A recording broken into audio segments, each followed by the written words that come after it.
అక్కడ. తర్వాత హైకోర్టు కోసం నిరాహార దీక్షలు కూడా చేశారు. వాళ్ళిద్దరి మధ్య డిస్ప్యూట్ వచ్చేది, బెంచా హైకోర్టు అన్నటువంటి. మొన్నటిసారి హైకోర్టు చేసినప్పుడు సంతోషపడ్డారు, కానీ కర్నూ అక్కడేం గెలిపించలేదు కదా జగన్ని. కాబట్టి ఇప్పుడు బెంచ్ అన్నా ఇస్తామంటున్నారు వీళ్ళు. బెంచ్ ఇచ్చిన సంతోషం అక్కడ వాళ్ళకి.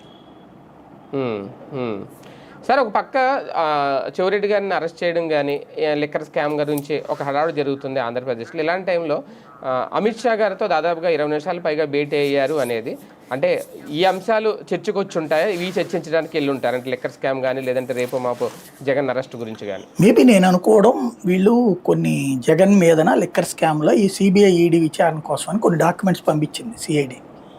దాంతోపాటుగా సిట్ ఇచ్చిన డాక్యుమెంట్లు కూడా ఇచ్చి ఉంటారు ఆయనకి.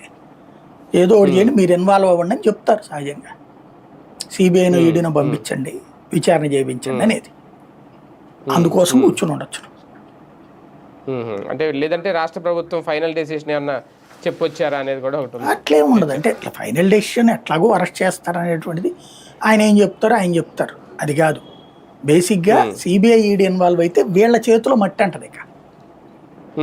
అందుకోసం ప్రయత్నిస్తున్నట్టు కనబడుతుంది నాకైతే. ఇదే కాకుండా అన్ని ఇష్యూస్లో కూడా సిబిఐ ఈడీలు కనుక రాష్ట్ర ప్రభుత్వం చెప్పే ప్రతి ఆరోపణ మీదన సిబిఐ ఈడీల చేత విచారణ చేపిస్తుంటే వీళ్ళ చేతికి మట్టి అంటది కదా. ఆ రూట్లో ఆలోచిస్తుండొచ్చు. ఇంకోటి, లేదా ఇప్పుడు ఈ లిక్కర్ కుంభకోణంలోనే ఈ వీళ్ళకి సంబంధించిన కంపెనీలు అవన్నీ ఉన్నాయి కదా, ఆ ఇష్యూస్ తేలాలంటే విదేశీయులను ఇతర రాష్ట్రాలు